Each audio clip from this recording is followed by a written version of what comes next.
Cheyenne, standing here in front of you, in front of everyone here, is a literal dream come true. There's nothing more a man could ask for than to marry his best friend in front of all the people he loves. I've loved you my whole life, through every season of it. As kids learning how to read, as teenagers learning how to handle ourselves, as young adults learning how to handle life. Even when we went our separate ways and both grew in ways that we didn't even know that we needed to grow, I never stopped loving you. Cameron. A lot of vows start with I knew the moment that we met that you were the one. But for you and I can't say that. You've been in my life since such an early age that I actually don't remember the first time we met. You swear that your first memory of me is in Miss Pierce's kindergarten class, quote, crying because I wanted to go home to my mommy. And even though I'm confident that you somehow were probably the reason I was crying, I cannot with conviction say that I knew the moment I met you that you were the one. I can, however, say with complete certainty that I cannot remember a time in my life when I didn't love you.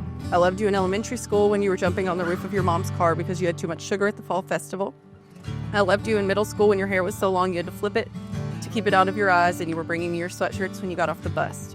I loved you in high school when you were rocking sideburns and teaching me to drive your truck. I loved you in college when we were hours away from home and sneaking into bars together. Even in the years that God took us on our separate journeys, I still loved you. From afar, I was hoping and praying that the Lord had his hands on you through all of your reckless decisions, and even when I didn't know you were loving me, you did. Even with the years apart, you still knew me better than anyone. I lived my whole life since kindergarten without knowing what it was like without you in it. And I'll say this, although I made some amazing new friends and lived great new experiences, I can honestly say that there was not a day that went by that I didn't think of you. Thinking about how whatever it is I was doing would be better with Cheyenne's love and support. Cameron and Cheyenne, you have declared your love and commitment before these witnesses and before the Lord. By the power vested in me, I now pronounce you husband and wife. Cameron, you may kiss your wife.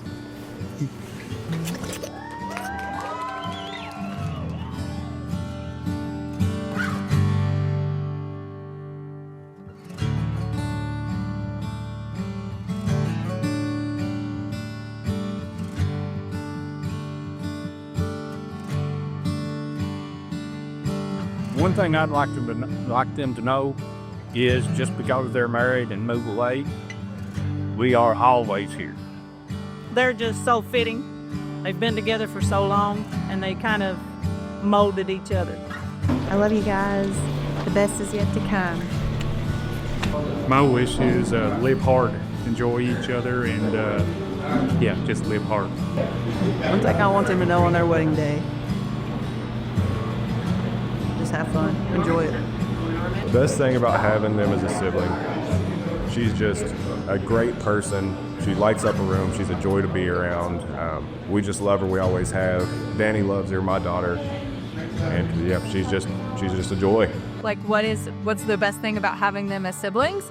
My first immediate reaction is that they're not funnier than me, and that's fantastic. But truly, it's just getting to like watch them grow and learn, and just being able to like learn through them. And so they're just fantastic people. So I love you.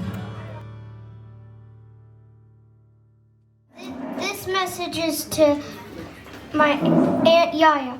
Through the days, I've thought that you were the best.